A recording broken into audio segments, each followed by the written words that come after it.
Playlist में देश के जाने माने पत्रकार और वरिष्ठ राजनीतिक विश्लेषक भाऊ अशोक वानखेड़े जी से बात करते हुए अगले वीडियो में मैं 3 नाम मेरे पास हैं, तीनों भारतीय जनता पार्टी से जुड़े रहे, उसके चोटी के नेता रहे।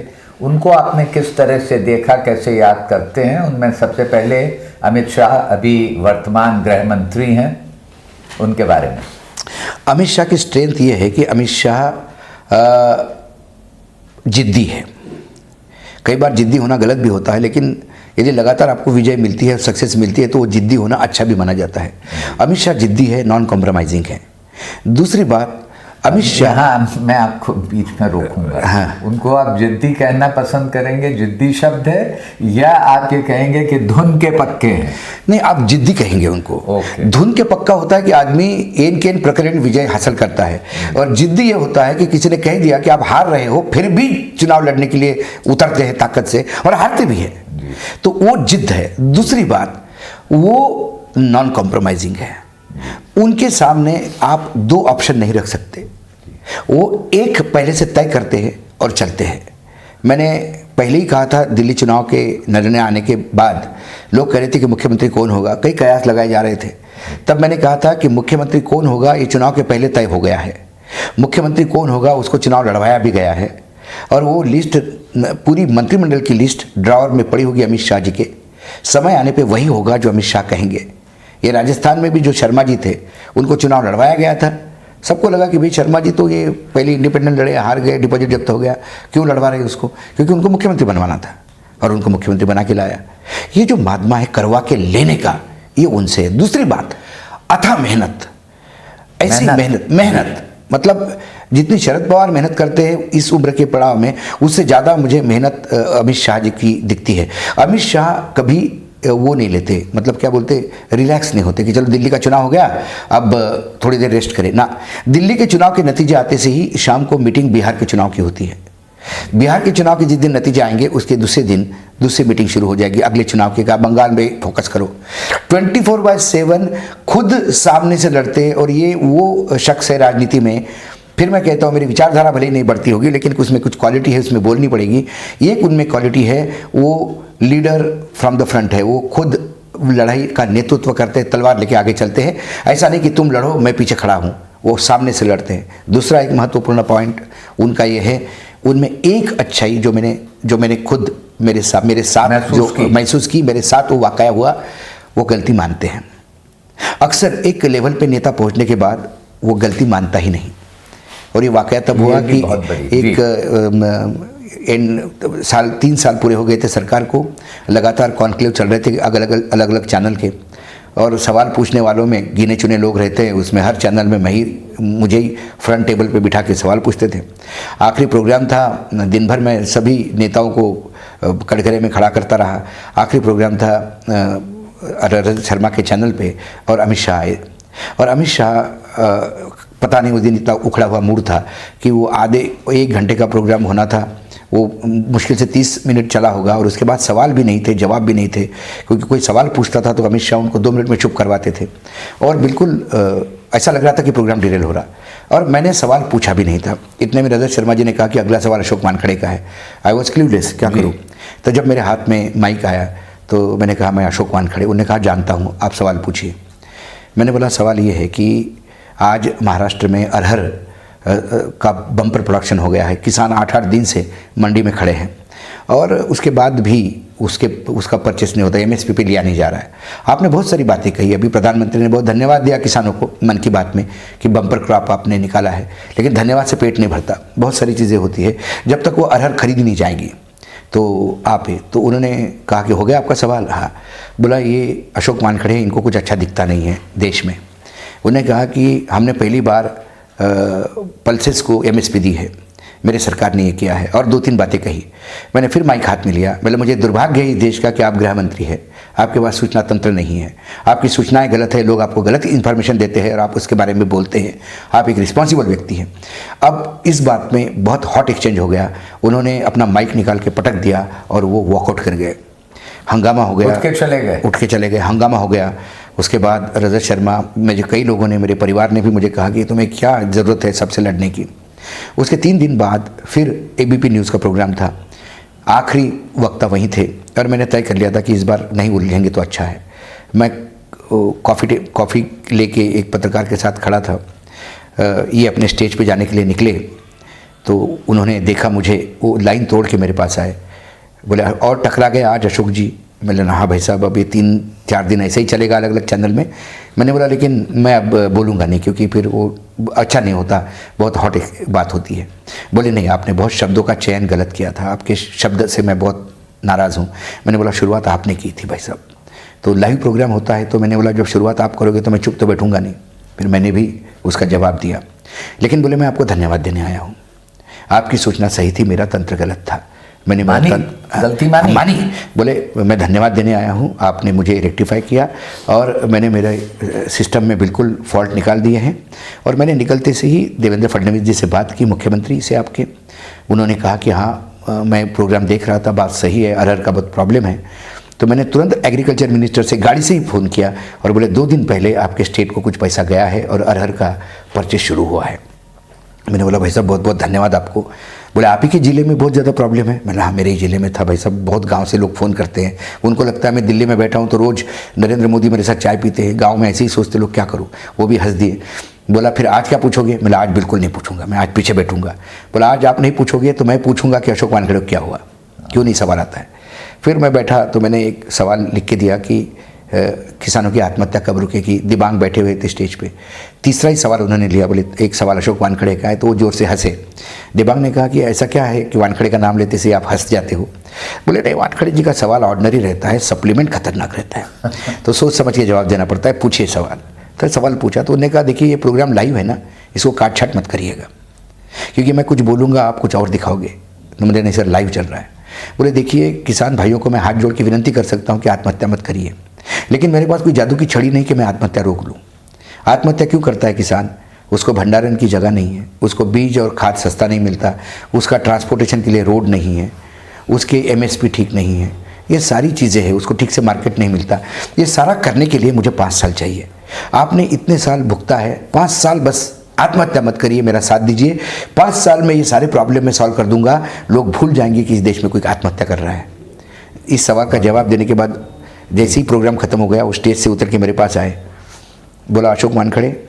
मतलब भाई साहब जब आपने सारी बातें कर दी तो उसके बाद सप्लीमेंट बनता कहाँ है? तो मुझे हंस के कहे कि बोले पता नहीं लोग तुम्हें क्यों हवा मानते हैं कि वानखेड़े सवाल पूछता है। बोले आप मुझे समझ में आ गया तुम्हें जवाब कैसा देना। और ठहाका लगा के, मतलब ये मैंने वर्तमान भाजपा, पुरानी भाजपा जो खुशबू ठाकरे वाली थी उसमें तो ये था, संवाद बनता था, लेकिन 2013 के बाद तो इतना ये है कि आप किसी को सवाल पूछो तो परमानेंट दुश्मनी हो जाती है। ऐसे माहौल में जिस आदमी से पूरा देश डरता हो, वो आदमी यदि ये बात एक्सेप्ट करता है तो मैं सोचता हूँ कि वो उनकी बहुत बड़ी क्वालिटी है। और यही क्वालिटी है कि वो लगातार नेतृत्व, हाथ में सत्ता और संगठन दोनों पे कब्जा करके बैठे हैं। ये बहुत अच्छा आपने बताया।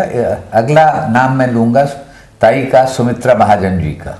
उनके साथ भी आपने उनको नज़दीकी से देखा है, क्या किस तरह से आप उनका विश्लेषण करेंगे?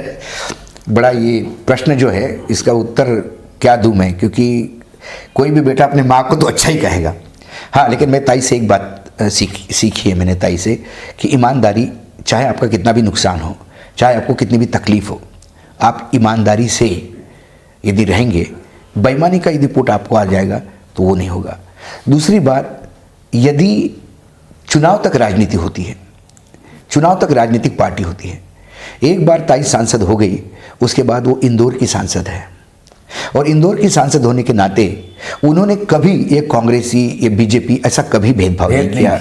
एक मैं आपको उदाहरण बताता हूँ, और मतलब ये उदाहरण मुझे लगता है कि भारत के राजनीति में, वर्तमान राजनीति में ऐसा कभी हो ही नहीं सकता या कोई बिलीव नहीं कर सकता। माधवराव सिंधिया जी मंत्री थे, यूपीए की सरकार थी, ताई सांसद थी। माधवराव सिंधिया का एक बहुत अच्छा फॉलोअर अजय राठौड़ इंदौर में थे, यूनिवर्सिटी प्रेसिडेंट रह चुके थे, लेकिन उनको कोई पद नहीं मिला, कुछ नहीं मिला, तो वो बेचारे एक जगह पेट्रोल पंप के बाहर उनका एक अड्डा था बैठने का, वहाँ चेयर डाल के, और लोग अजय भाई को, वही बहुत हंसमुख व्यक्ति था, बहुत सोबर राजनीति में चेहरा था। तो ताई को लगा कि कांग्रेस की सत्ता होते हुए मेरे शहर का ये कांग्रेसी अभी दुर्लक्षित क्यों है। तो ताई दिल्ली निकली सेशन के लिए, साथ में प्लेन में माधवराव सिंधिया थे। तो ताई और माधवराव सिंधिया साथ में बैठे, मराठी में बातचीत चलती रही। महाराज बोला ताई जी, और ताई की बहुत इज्जत करते हो क्योंकि उनकी माता जो थी वो ताई को बिल्कुल बेटी मानती थी, विजयाराजे। तो ताई ने कहा कि महाराज एक रिक्वेस्ट थी आपसे। बोले बोलो ताई, आप आदेश करें, रिक्वेस्ट किस बात की? तो बोला महाराज एक अजय राठौर है आपका, बड़ा अच्छा कार्यकर्ता है। बोले हाँ हाँ बिल्कुल जानता हूँ। बोला उसे मेरे पास भेज दो, उसको बीजेपी ज्वाइन करवा दो। मैं कहूँगी तो ज्वाइन नहीं करेगा, आप कहोगे तो ज्वाइन करेंगे। तो बोले किस लिए? अरे ताई ऐसा क्यों कह रही हो? बोले मेरे शहर का इतना अच्छा कार्यकर्ता है लेकिन दुर्लक्षित है, उसका कुछ नहीं हो रहा है, वो बेचारा वैसे कि वैसा बैठा रहता है और बाकी लोग सत्ता में सब सुख भोग रहे, मुझे बुरा लगता है। कांग्रेस का कार्यकर्ता। उन्होंने कहा कि नहीं नहीं ताई मैं देखता हूँ।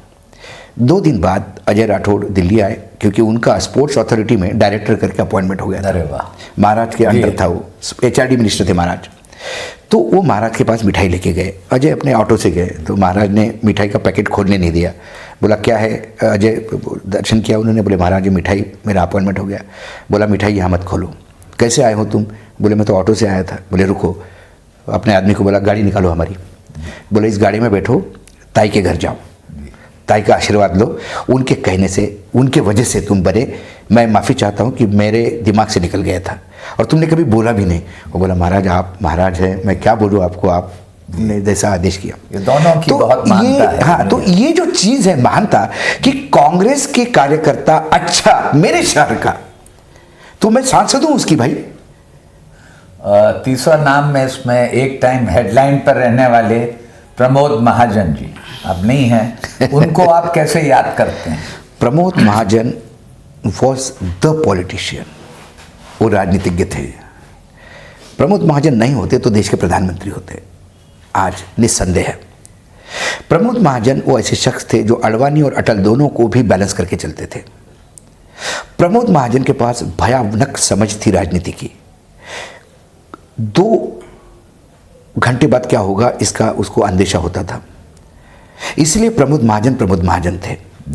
प्रमोद महाजन पे बहुत आरोप लगे, कुछ लगे, लेकिन पार्टी को पार्टी बनाने के लिए, और आज जो पार्टी का बहुत बड़ा, आज यदि कारपोरेट इतना बड़ा ऑफिस बना है करोड़ों रुपए का पार्टी का, तो कारपोरेट सेक्टर में पार्टी ले जाने का काम उन्होंने किया। दूसरी बात, प्रमोद महाजन हार मानने वाले व्यक्ति नहीं थे, उनका एक दरारा था। लोग डरते थे प्रमोद महाजन से कि प्रमोद महाजन से यदि हम अड़ लिए तो प्रमोद महाजन आपको घर भेज के रहेगा। तो प्रमोद महाजन का वो दरारा होने की वजह से उनका एक कंट्रोल था। और यदि बाला साहेब ठाकरे के साथ गठबंधन करके महाराष्ट्र में सरकार बनाना, पहली बार कांग्रेस के हाथ से महाराष्ट्र ने सरकार छीनी थी, तब मनोहर जोशी मुख्यमंत्री थे, गोपीनाथ मुंडे उप मुख्यमंत्री थे। वो पीरियड पहली बार जब एनडीए की सरकार बनी, उसके बाद नारायण राणे बने मुख्यमंत्री, वो पीरियड की बात मैं कर रहा हूँ। वो सारे का जो शिल्पकार था वो ये था, वो प्रमोद महाजन को। इवन एनडीए की सरकार, अटल जी की जो सरकार बनी, उसमें प्रमोद महाजन, होता क्या है दादा कि जो हम इतने साल मैंने देखा, फ्लोर मैनेजमेंट पार्लियामेंट में बहुत इंपॉर्टेंट होता है कि जब आपकी सरकार फ्रीजाइल हो, कि बहुत बिल्कुल कॉर्नर पे सत्ता में हैं आप, तो कभी भी 4-5 लोग भी इधर उधर हो जाए तो कभी भी सरकार गिर सकती है। ऐसे में जो पार्लियामेंट्री अफेयर मिनिस्टर होता है, जो फ्लोर मैनेजर होता है, उसके लिए 24/7 काम होता है। वो फ्लोर मैनेजर आज के डेट में मेरे पॉलिटिकल रिपोर्टिंग में मैंने प्रमोद महाजन जी से बड़ा फ्लोर मैनेजर नहीं देखा। अक्रॉस द पार्टी लाइन किसी भी खंधे पे हाथ रख के वो किसी से कुछ भी करवाने की ताकत रखते थे। बहुत विटी थे, व्यंग जबरदस्त था उनके भाषण में, और स्टडीड थे, भाषण करते थे। जब अडवाणी जी ने ऐतिहासिक रथ यात्रा निकाली सोमनाथ से अयोध्या तक, तो उसके सारथी प्रमोद महाजन थे, दोनों साथ में घूमे थे। उतने ही वो नज़दीक अटल जी के साथ थे और बहुत कैलकुलेटेड बात करते थे। पत्रकारों से उनके बहुत अच्छे संबंध थे। बाकी हर एक के जीवन में कई डार्क साइड भी रहती है, पॉजिटिव साइड भी रहती है, लेकिन सीखने लायक प्रमोद महाजन से बहुत कुछ था। तो आज भी जब हम कोई पॉलिटिकल पेज फंसता है तो कई बार मैं सोचता हूँ कि प्रमोद जी होते तो कैसे सोचते। तो जब हम उस सोच से सोचने का प्रयास करते तो कहीं ना कहीं एक आगे प्रकाश दिखाई देता है कि नहीं, आगे जाके शायद ऐसा होगा, और फिर ऐसा होता है। फिर देखते रहिए, बातचीत हमारी अशोक वानखेड़े से जारी रहेगी।